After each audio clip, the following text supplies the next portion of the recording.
നമസ്കാരം. ഭൂമിക്ക് ഇന്നുള്ളത് മാത്തിൽ കുറുക്കുട്ടി എന്ന സ്ഥലത്താണ്. ഇവിടെ നമുക്ക് ഒരു മുതിർന്ന കർഷകനെ തന്നെയാണ് പരിചയപ്പെടുത്താനുള്ളത്. നാരായണേട്ടൻ. നാരായണേട്ടൻ നമസ്കാരം, പ്രോഗ്രാമിലേക്ക് സ്വാഗതം. അപ്പൊ നാരായണേട്ടൻ എന്ത് ജോലിയായിരുന്നു ചെയ്തുകൊണ്ടിരുന്നത്? ഞാൻ കൺസ്ട്രക്ഷൻ വർക്കിലായിരുന്നു. ഇന്ത്യയിൽ പുറത്തും പോയിട്ടുണ്ട്.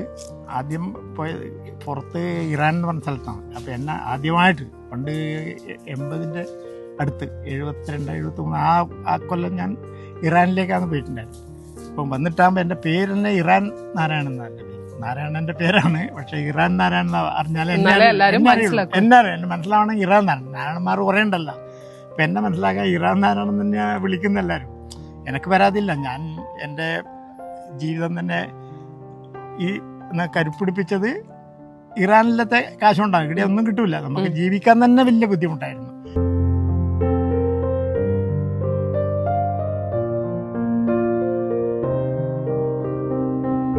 ഞങ്ങൾ പിന്നെ അച്ഛന് എല്ലാം കൃഷിയിൽ നിന്ന് വരുന്നത് ഈ വരുമാനത്തോണ്ട് മാത്രം അന്ന് ജീവിച്ചാണ്.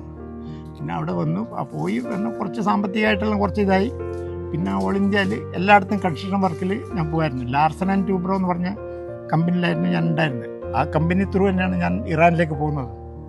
അതിനുശേഷം വന്ന് ലാർസൻ ട്യൂബ്രോയുടെ വർക്ക് എവിടെയെല്ലാം ഉണ്ടെന്ന് വെച്ചാൽ ഓൾ ഇന്ത്യയിൽ, നോർത്ത് ഇന്ത്യ, സൗത്ത് ഇന്ത്യ, മിക്കവാറും എല്ലാ സ്റ്റേറ്റും ഞാൻ സന്ദർശിച്ചിട്ടുണ്ട്. ലാസ്റ്റിൽ പിന്നെ മതിയാക്കി നമ്മുടെ ഇവരുണ്ടല്ലോ, എൻ്റെ ബാക്കിൽ എൻ്റെ മരുമക്കളും ഏട്ടൻ്റെ മക്കളെല്ലാം ഉണ്ടല്ലോ, അവരോട് ചെയ്യുക, അവരെ ഏൽപ്പിച്ചിട്ട് ഞാൻ ഇങ്ങോട്ട് വന്നു. ഇവിടെ വന്നിട്ട് വെറുതെ ഇരിക്കാൻ കഴിയില്ലാന്ന് വെച്ചിട്ട് കൃഷിയിലേക്ക് തിരിഞ്ഞു.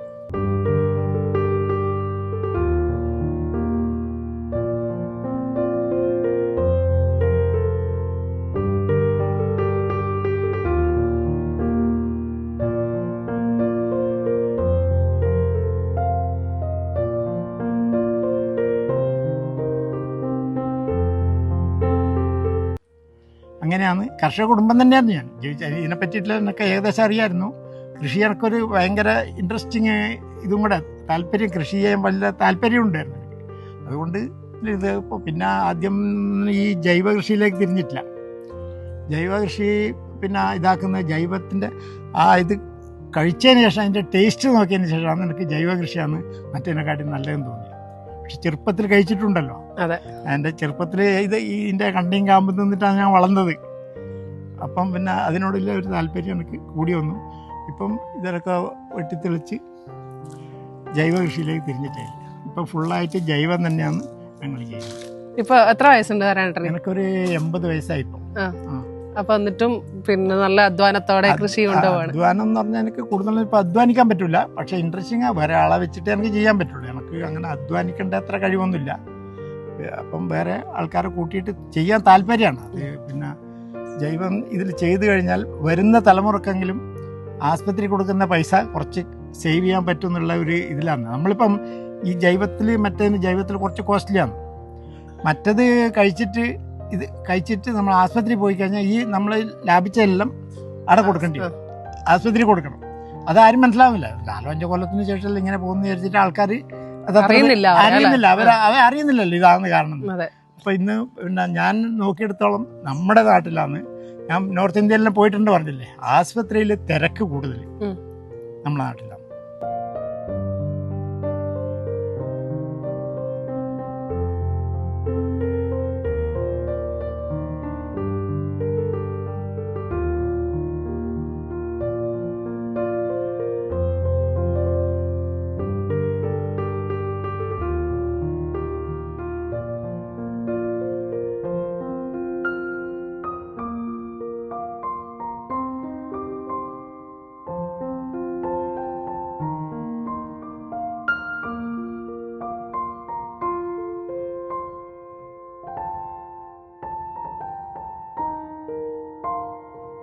നമ്മളെ നാട്ടിൽ ഉണ്ടാക്കുന്നില്ല, നമ്മൾ പുറം സ്റ്റേറ്റിൽ നിന്നാണ് ഉണ്ടാക്കിയിട്ട് വരുന്നത്. അവർ എൻ്റെ അഭിപ്രായ പ്രകാരം അവർ പുറമേ കൊടുക്കാനായിട്ട് വേറെ ഉണ്ടാക്കുന്നുണ്ട്. അല്ലെങ്കിൽ അവർക്ക് ലാഭകരമാക്കാൻ പറ്റില്ല. അവർക്ക് വേണ്ടിയിട്ട് വേറെ നഷ്ടമായാലും ഞാൻ തമിഴ്നാട്ടിലും പോയിട്ടുണ്ട്. ഇപ്പം ഹോസ്റ്റൽ എന്ന് പറഞ്ഞാൽ തന്നെ മകൻ അവിടെയുള്ളൂ. ഞാൻ ഇപ്പം കൂടെ പോയിട്ടുണ്ടായിരുന്നു. അവിടുത്തെ കൃഷി രീതിയെല്ലാം കണ്ടാൽ മനസ്സിലാക്കിയ അവർ പിന്നെ അവർക്ക് വേണ്ടിയിട്ട് അവർ പെർമിഷൻ കൊടുക്കില്ല. അവിടുത്തെ ഗവൺമെൻറ് ഇങ്ങനത്തെ ഇതുപോലെ തന്നെ വിഷം, മാരകമായിട്ട് വിഷം അടിച്ചിട്ട് ഇങ്ങോട്ട് കടത്തി വിടുകയാണ്. അവർക്ക് ലാഭം വേണ്ടേ, ഈ ട്രാൻസ്പോർട്ടേഷനും മറ്റതും എല്ലാം ആയിട്ട് ലാഭം വേണ്ടേ. അവരെ കുറ്റം പറഞ്ഞിട്ടൊന്നും കാര്യമില്ല. ഇങ്ങനെ ഉണ്ടാക്കി കഴിഞ്ഞാൽ എന്താ കിട്ടുക? ഒന്നും കിട്ടില്ല. അപ്പോൾ ഉണ്ടാക്കി, അപ്പോൾ നമ്മളെ വരും തലമുറ, എൻ്റെ ഇപ്പോഴത്തെ ഏകദേശം അവസാനിക്കാറായില്ലേ, വരും തലമുറേനെ രക്ഷിക്കണം എന്നുള്ള ഒറ്റ ഉദ്ദേശം വെച്ചിട്ടാണ് ഈ ജൈവത്തിലേക്ക് ഞാൻ തിരിഞ്ഞത്.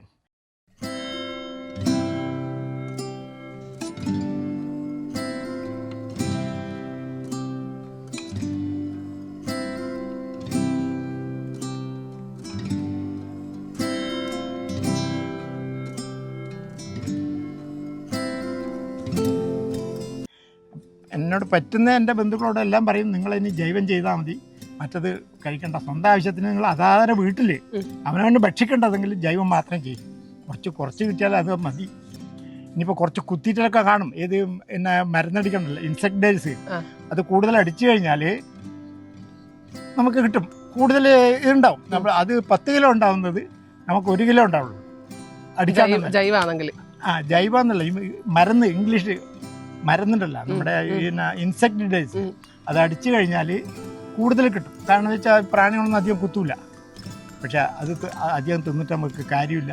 ഈ കുത്തുന്ന കുറച്ചൊന്ന് കട്ട് ചെയ്ത് കളഞ്ഞിട്ട് ബാക്കിയുള്ളതൊക്കെ തിന്നിട്ട് നമ്മുടെ ആരോഗ്യം രക്ഷിക്കണം എന്ന് ഞാൻ പറയും. സംരക്ഷിക്കണം, നമ്മുടെ വരും തലമുറയുടെ ആരോഗ്യം രക്ഷിക്കണം എന്ന് പറഞ്ഞു ഞാൻ ഉദ്ദേശിക്കുന്നത്.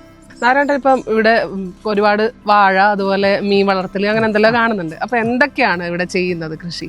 ഇപ്പോൾ ഉള്ളത് മെയിനായിട്ട് പിന്നെ കമുങ്ങ്, തെങ്ങ്, കമുങ്ങ്, വാഴ മെയിനായിട്ട് ഉള്ളതെന്ന് വെച്ചാൽ ഇതിൻ്റെ പ്രൊട്ടക്ഷൻ കൂടാണ്. ഇതിപ്പോൾ ചെറിയതാകുമ്പം വളരുമ്പം ഈ വെയിലത്ത് കൂടുതലിപ്പം മറ്റേ ഇതിൻ്റെ തണലൊരുക്കാൻ വേണ്ടിയിട്ടും കൂടെയാണ് ഈ വാഴ ഇവിടെ വെച്ചിരിക്കുന്നത്. ഈ വാഴ ഒന്നും ഇനിയിപ്പോൾ അടുത്ത കൊല്ലം, ഇതിപ്പോൾ ആദ്യത്തെ വർഷമാണ്, അടുത്ത കൊല്ലം ഇതിന് ഇതുണ്ടാവും. അതും കൂടെ സംരക്ഷിക്കുമ്പോൾ ഏകദേശം 2-3 വർഷമാകുമ്പം പിന്നെ വെയിൽ താങ്ങാനുള്ള കപ്പാസിറ്റി കിട്ടും കവുങ്ങിനും തെങ്ങിനും. അപ്പോൾ അതിന് വേണ്ടിയിട്ട് കൂടെയാണ് ഈ വാഴ വെച്ചിരിക്കുന്നത്. അപ്പോൾ ഈ തെങ്ങ്, വാഴ, പിന്നെ ഇതിൻ്റെ ഇടവിളയായിട്ട് ഇപ്പം കപ്പയും വെച്ചിട്ടുണ്ട് ഇതിൻ്റെ ഇടവിള. അതിപ്പോൾ ഏകദേശം വിളവെടുക്കാറായി.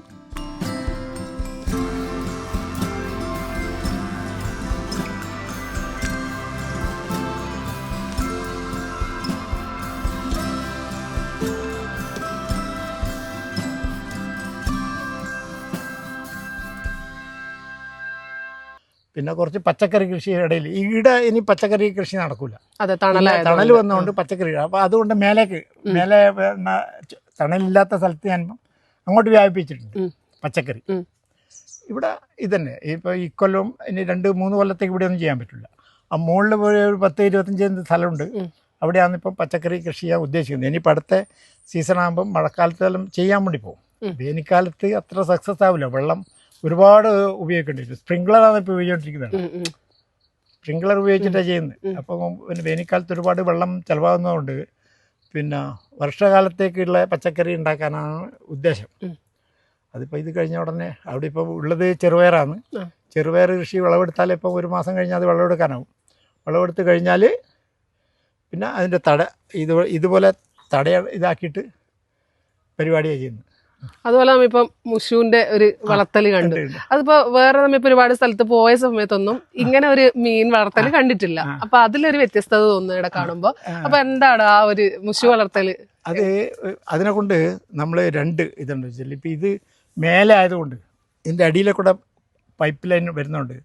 ഇവിടെ പൈപ്പ് ഇട്ടിട്ട് നമുക്കിവിടെ വെള്ളം ഇറിഗേഷൻ ചെയ്യാൻ പറ്റും. ആ ഇറിഗേഷൻ ചെയ്യുന്ന സമയത്ത് ഈ മത്സ്യത്തിന്റെ അമോണിയ, മത്സ്യത്തിന്റെ സ്വന്തം ഇതുണ്ടാവുമല്ലോ, ബാക്ക് പ്രൊഡക്റ്റ് എന്താ പറയാ, അപ്പൊ ബൈ പ്രൊഡക്റ്റ് എന്തോ അതിന്റെ വേസ്റ്റ്, അതും കൂടെ ഈ വെള്ളത്തിലവിടെ വന്നിട്ട് ഇതിന് കൂടുതൽ ഗുണം ചെയ്യും. അതുകൂടെ മറ്റേ മത്സ്യം വളരുകയും ചെയ്യും. ആവശ്യക്കാർ വന്നാൽ കൊടുക്കുക, അത്രേ ഉള്ളൂ. പിന്നെ അത് ഒരു മെയിൻ ബിസിനസ്സായിട്ട് ഞാൻ ഇതാക്കിയിട്ടില്ല. ആവശ്യക്കാർ വന്നിട്ട് വേണമെന്ന് വെച്ചാൽ ജീവനോടെ പിടിച്ചു കൊടുക്കാം, ജീവനോടെ കൊടുക്കുക. ആൾക്കാർക്ക് ജീവനോടെ കിട്ടുമ്പോൾ കുറച്ച് കൂടുതൽ താല്പര്യം കാണും.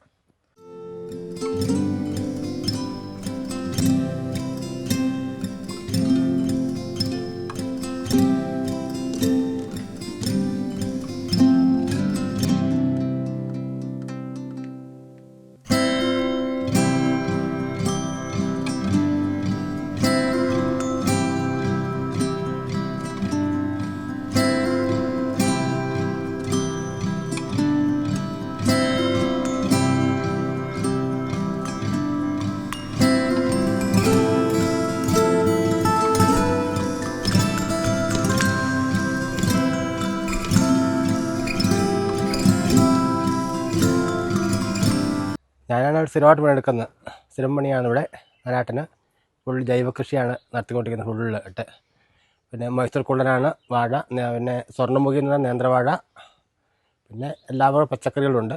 പാവൽ, വെണ്ട, വഴുതന എല്ലാം ഉണ്ട്.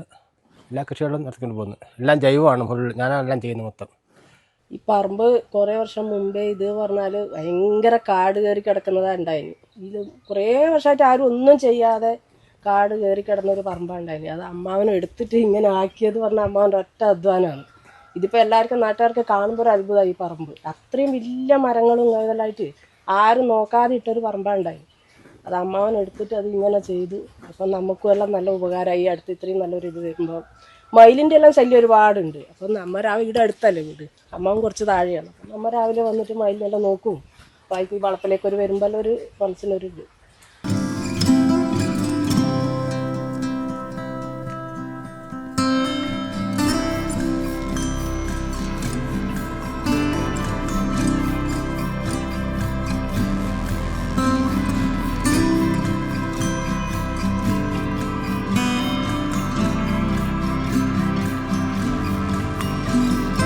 അധ്വാനിക്കാനുള്ള മനസ്സുണ്ടെങ്കിൽ പ്രായം വെറും നമ്പറാണെന്ന് തെളിയിച്ചിരിക്കുകയാണ് കുറുക്കുട്ടിയിലെ നാരായണേട്ടൻ.